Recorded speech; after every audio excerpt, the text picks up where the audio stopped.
Welcome back, everyone. I'm Cartier, and this is Human Design to Heal the World. Today's video is going to be human design for absolute beginners. I fully understand that human design is a very complex system, and it's very popular right now. A lot of people are talking about it. What's my human design? What's your human design? And if you're one of those folks who's really lost in those conversations, this video is for you. We're not going to go super deep in this video. It's going to be more of sort of a broad perspective so that you understand what human design is, what its aims are, what it has to offer you, and to have enough information to get started on your human design journey if you desire to. So, first off, human design is a system of understanding yourself. There are other systems out there that accomplish this same goal. One of them would be Myers-Briggs from psychology, the Enneagram system that is used by a number of Western spiritual traditions, including Christianity, to type people into certain, you're a 1 through 9 type in the Enneagram. Then there's astrology, which is an ancient system that has different manifestations. There are different manifestations of astrology from cultures all across the world. Again, it's another system of understanding yourself and understanding the universe around you. This is the same aim that human design seeks to accomplish. It is a system for understanding yourself.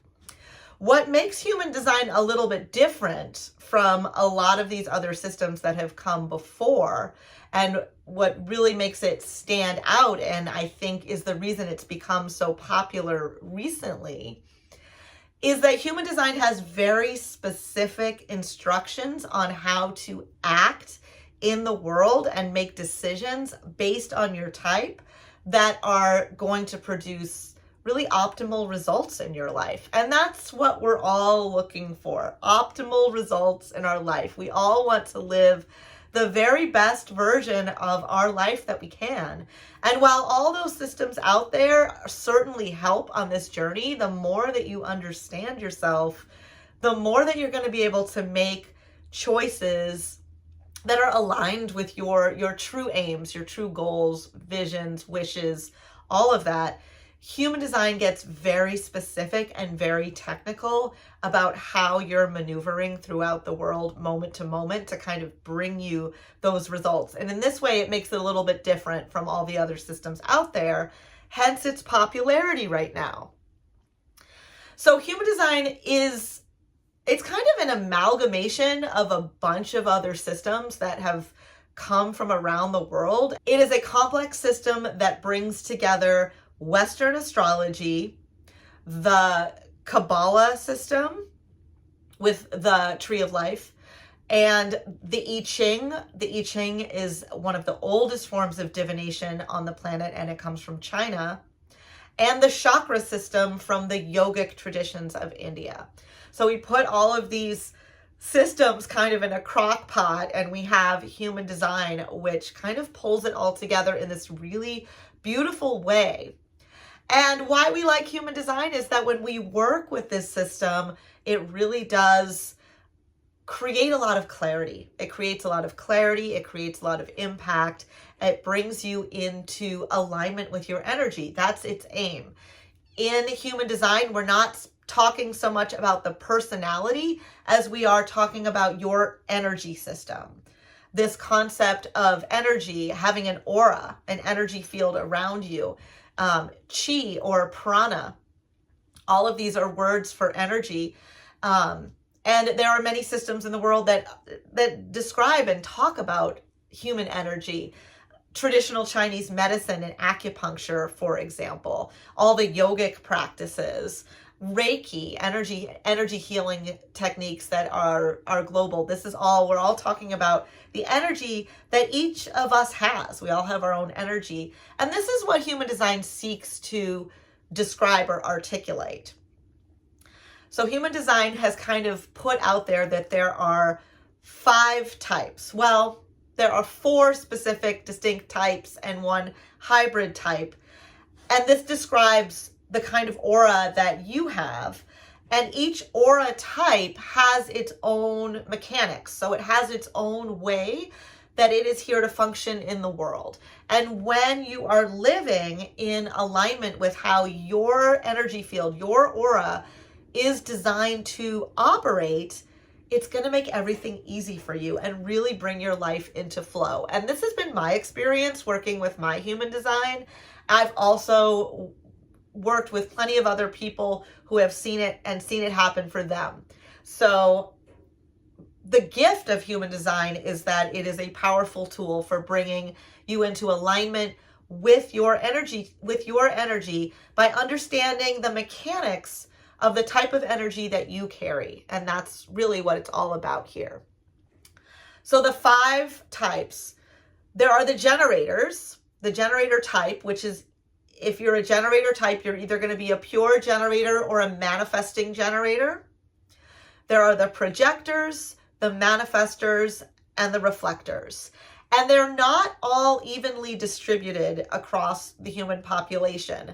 With the generator types, the generators and the manifesting generators, that's 70% of the population, about, roughly. We don't know the numbers exactly, but roughly about 70%.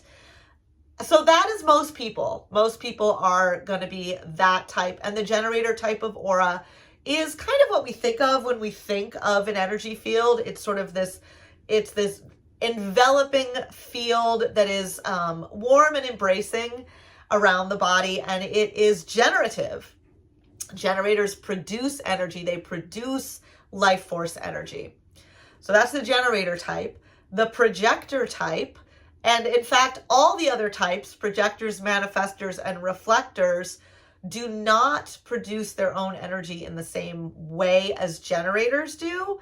They have different sources of energy, but it is different and distinct. I'll get into a little bit more about that later. So the projectors have a penetrating energy that is designed to be very naturally intuitive towards how energy works. So the projector aura sort of penetrates other auras and receives a lot of information. Projectors are naturally very intuitive, and they're really here to be guides. Manifestors have a energy field that is closed, and it's repelling. It pushes people away. And the word repelling, I don't really like that word, because it makes it, nobody wants to be repelling. We all want to be attractive. So it's not repelling in that you're not attractive. Manifestors are in fact very attractive people. It's just, you have an energy field that is strongly pushing other people's energy out of your way.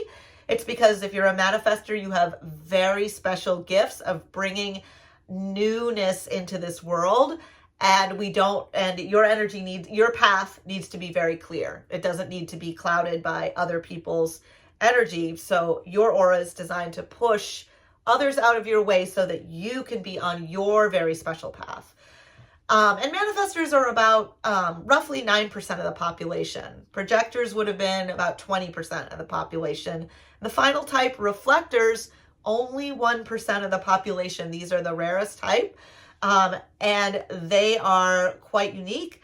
They have an aura, that they have a reflective aura. Their purpose is a kind of a calibration of understanding what other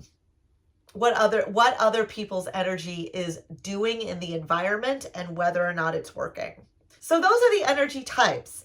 If you don't know which type you are, it's very easy to find out. There are websites all over the internet where you can put in your information. It's your birth date information, and it will produce a chart for you that is going to look something like this. And when you get this, if you're like, oh my God, I have no idea what that is about, I'm going to explain it to you. But to get one of these, the site that I always use is jovianarchive.com/getyourchart. You can also Google get my human design chart, and it will come up, or many sites will come up. I will also put a link in the notes of this YouTube video so that you can get your chart. You're going to need to have your birth date, the place that you were born, and also the time. The time that you were born is very important for generating a human design chart. If you don't know it and you want your human design, I'm going to encourage you to reach out to me. I am a very seasoned astrologer with a extra special gift of being able to help people pinpoint their birth time if you don't already know it. So reach out to me and we can talk about that. But this is what you're going to get. So this is called a body graph. The body graph is just sort of a loose interpretation of an energy field. What is common about the body graph, I'll bring it right up. What is common about the body graph is this sort of figure in the triangle is kind of an image of a person in a meditation pose, like a sitting pose. And then these shapes through the body, which are the energy centers or chakras. In human design, there are 9 energy centers. In the traditional chakra system from India,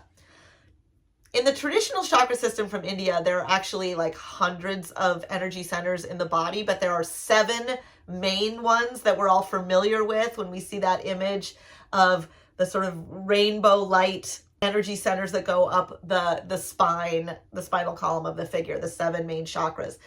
Human design says that since those ancient times when we had 7 energy centers in our body, we have gone through some evolutions in our consciousness and in our energy, and that the human body now has 9 primary energy centers. So that's why in this chart we see 9 of them.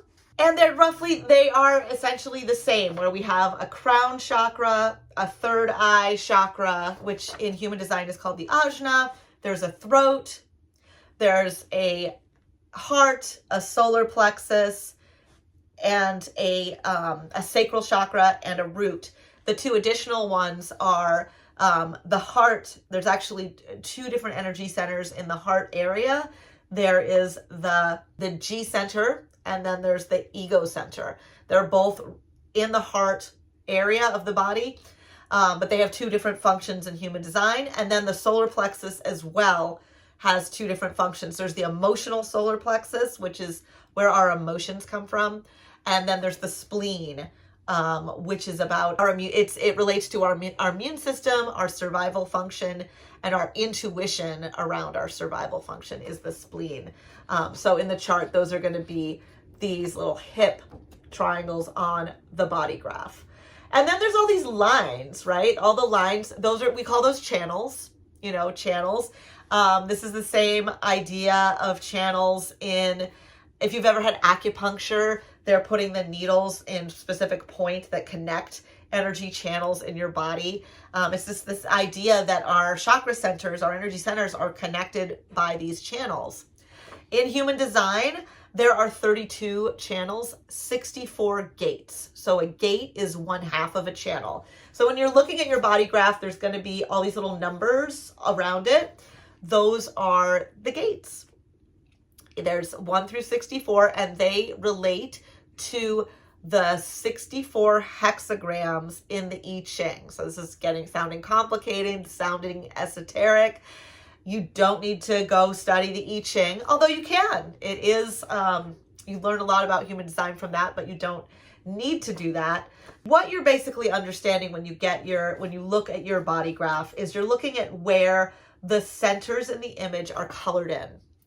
And where they're colored in is where you have definition, and that is uniqueness to you. That is who you are. That is your true self, is based on the definition of which centers you have colored in versus which ones you have white. So in this image, you can see that there's a white one at the crown, there's a white one at the root, there's a white one here at the spleen, and then the rest are colored in. The channels as well, if you have a channel that's fully colored in, that is part of your design. If you have a half of a channel colored in, that is called a hanging gate. It means that you have half of that channel defined, and where you have half of a channel defined and the other half of it is white, Those are electromagnetic receptors that are looking for the other half of the channel in the human population. And this is how chemistry works between people. When we have that chemistry, when we're like really drawn to somebody, or we're like, wow, I really like you, or wow, I'm really attracted to you, or wow, like I really feel lit up when you're around, that is an electromagnetic response of one of our hanging gates matching one of their hanging gates to make a complete channel. And that is kind of how relationship dynamics work within the framework of human design. There's a lot more to it than that, but that's kind of at the basis of it. So when we get our human design chart, we're looking at our definition. We're looking at which centers we have colored in. We're looking at which centers we have white or not colored in, not defined.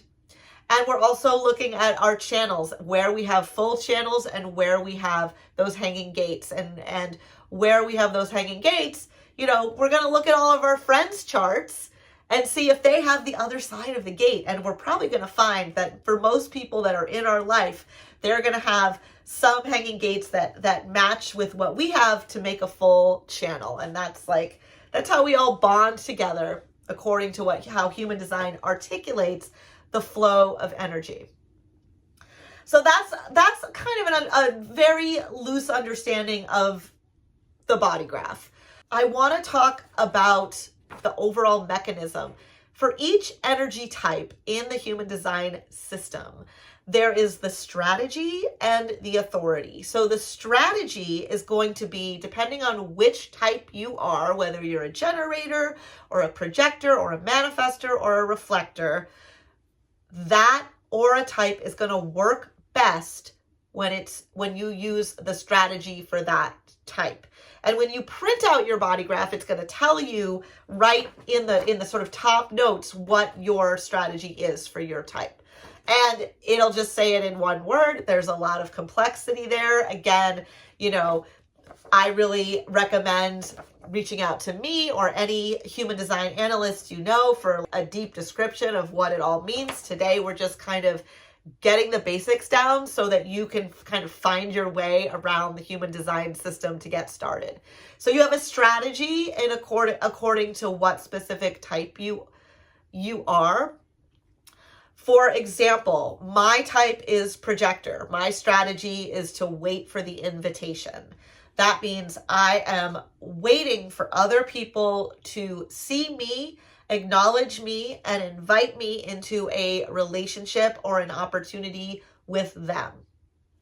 If I was a manifestor, my strategy, manifestors are here to initiate. They have this powerful initiating quality, this energy mechanism that gives them sort of a connection to the divine to bring in bring newness into the world, bring new projects, new paths, new endeavors into the world.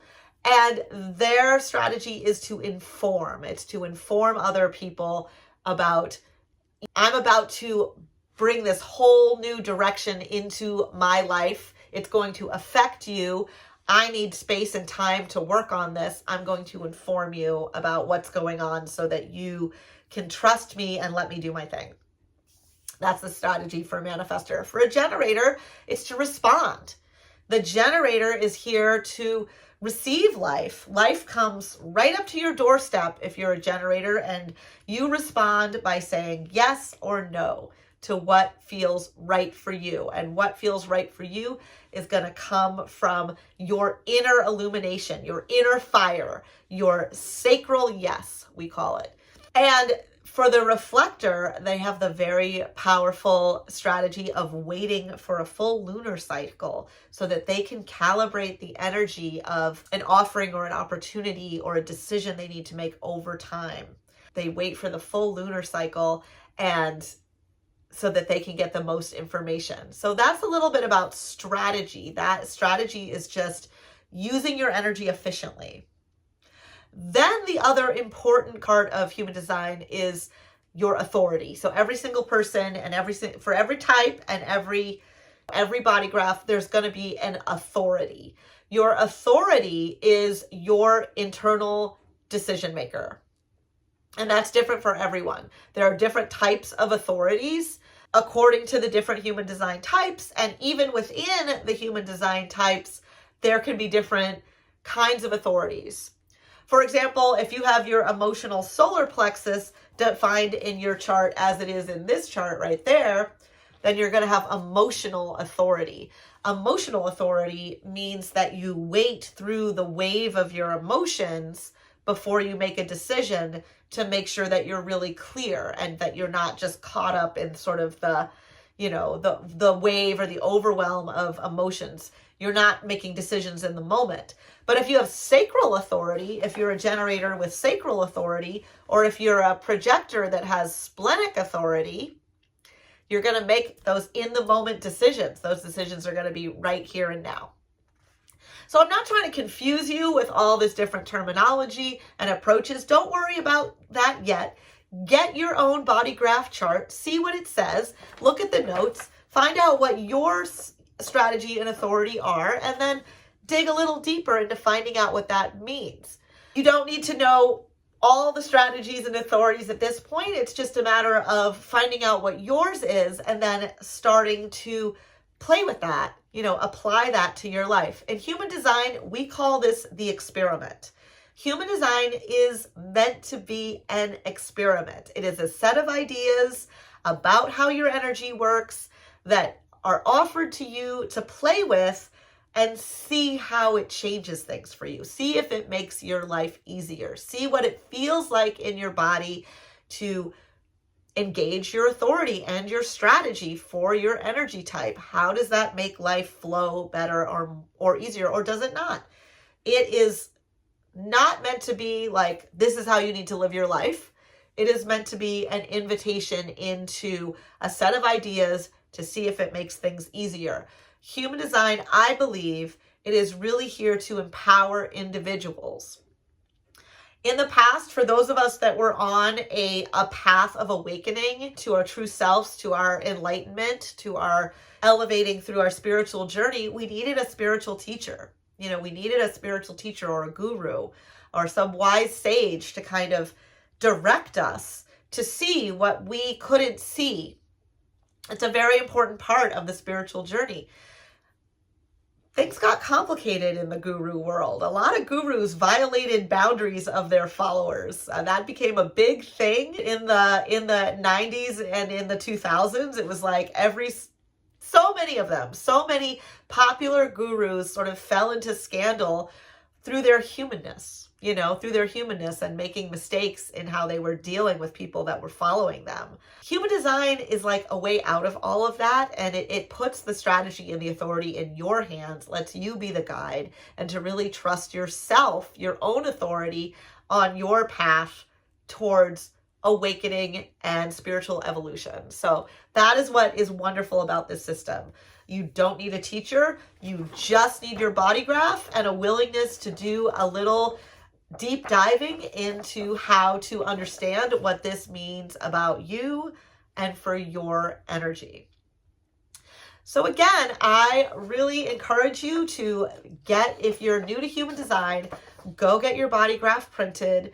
I will link in the notes some places where you can get that done. And I am a human design analyst. You are always welcome to hit me up and schedule a human design reading if you want some help interpreting your human design. But I hope this has been a worthy introduction into understanding what human design is, how it works, and how it can help you. Thank you so much for tuning in today, and I look forward to seeing you again soon.